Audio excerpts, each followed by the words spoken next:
I worked the front desk at a Berlin hotel for 6 years. Germans don't do fake smiles or small talk. We answer questions directly. Americans call this rude. A guest asked if our breakfast was good. I said it was standard hotel breakfast bread, cheese, cold cuts, coffee. She stared at me like I'd insulted her mother. "You're supposed to say it's amazing," she told me. I asked why I would lie about bread. She complained to my manager that I had a terrible attitude. My manager, who is German, asked what I said wrong.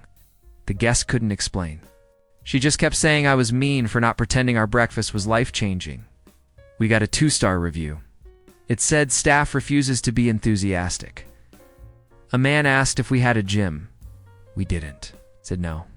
He asked if I was sure. I said yes. I worked there. He asked if there was one nearby. I said the closest was 2 kilometers away. He asked if that was far. I said it depended on whether he planned to walk. He reported me for being sarcastic. I was calculating distance. Another guest asked what time checkout was. I said 11. She asked if we could make it noon. I said no, we were fully booked. She asked if I could just check with someone.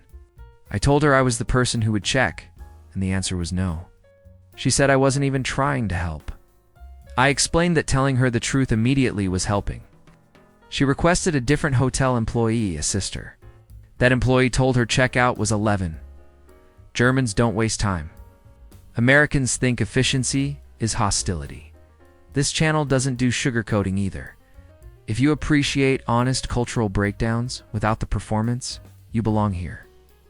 Subscribe so you never miss the next reality check. In Munich, I managed a small pharmacy. Americans expected me to perform concern. A tourist asked for pain medication. I asked what kind of pain. She said headache. I gave her paracetamol. She didn't move. She stared at the box, then at me. Finally, she asked, "Is this good?" I said it works for headaches. She waited. I waited. She said, "You're supposed to tell me it's the best one." I explained that all paracetamol is chemically identical, so calling one brand better would be factually incorrect. She said I was being difficult. I said I was being accurate. She asked if I even cared about her headache. I said no, I didn't know her, but the paracetamol would address her symptoms regardless of my emotional investment. She left without buying anything. Later she returned and bought the paracetamol. She didn't make eye contact. I had an American ask where the real pharmacy was. I said this was a real pharmacy. He said he meant one with a pharmacist. I told him I was the pharmacist. He looked confused and said, "But you're not being nice." I asked what niceness had to do with filling prescriptions. He said in America, pharmacists ask how you're doing. I said I could ask how he was doing, but it wouldn't change the medication or dosage, so it seemed inefficient. Most channels react to cultural differences. Here, we dissect the psychology behind them. If that's the level of clarity you want in your feed, lock it in now. He said that was exactly the problem. I didn't understand what problem he meant. He eventually explained that he needed antibiotics. I explained he needed a doctor's prescription first. He said he had a cold. I said antibiotics don't treat colds. He insisted they worked for him before. I told him that was placebo effect or coincidental timing. He accused me of calling him stupid. I said I was explaining virology. He asked for my manager. I owned the pharmacy. A woman asked if we had something for jet lag. I said no.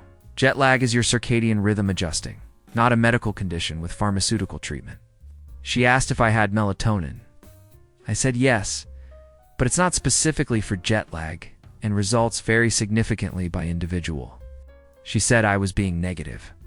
I said I was being medically accurate. She bought the melatonin but told me I should work on my bedside manner. I told her I didn't have a bedside. I had a counter. She said that proved her point. My friend worked at a Frankfurt restaurant. Americans asked if dishes were good. She described them factually. A couple asked if the schnitzel was the best in Frankfurt. She said she hadn't eaten at every restaurant in Frankfurt. She couldn't make that comparison, but customers ordered it frequently.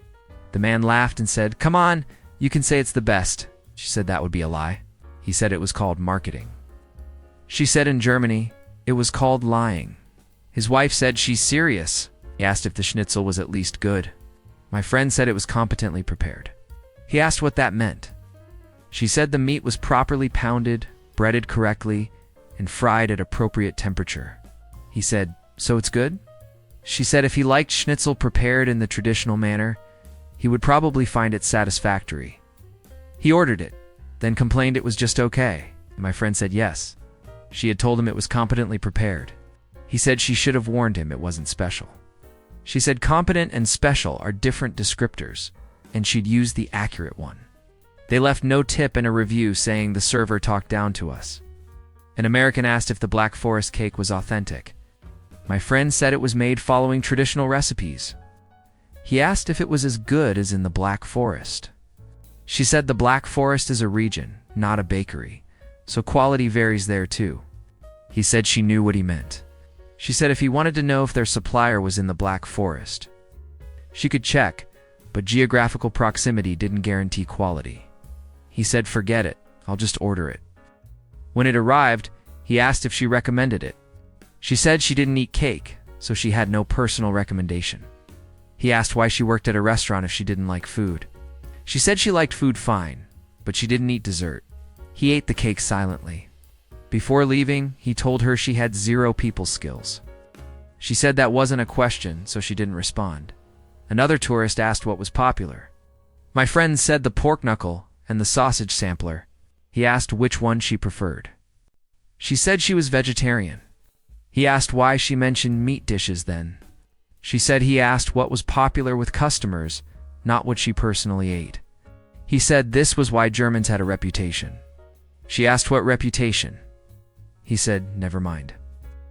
She said she couldn't respond to never mind because it wasn't a question or statement requiring action. He ordered the pork knuckle.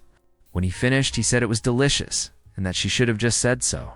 She pointed out she had listed it first when he asked for popular items. He said that wasn't the same as recommending it. She asked what the difference was. He paid and left. The most complained about interaction I ever witnessed was at Berlin-Tegel Airport. An American asked the Lufthansa gate agent if his connecting flight would wait for him. His first flight was delayed. The agent checked the system and said no, the connection would not wait, and he'd be rebooked on the next available flight. He asked if she could call ahead. She said calling wouldn't change aircraft departure schedules. He asked if there was any way to make the connection. She said if his current flight landed within 12 minutes and he sprinted directly to the gate without stopping. It was theoretically possible, but unlikely. He asked what he should do. She said wait for rebooking. He said her attitude wasn't helpful. She said she had given him accurate information and the standard procedure.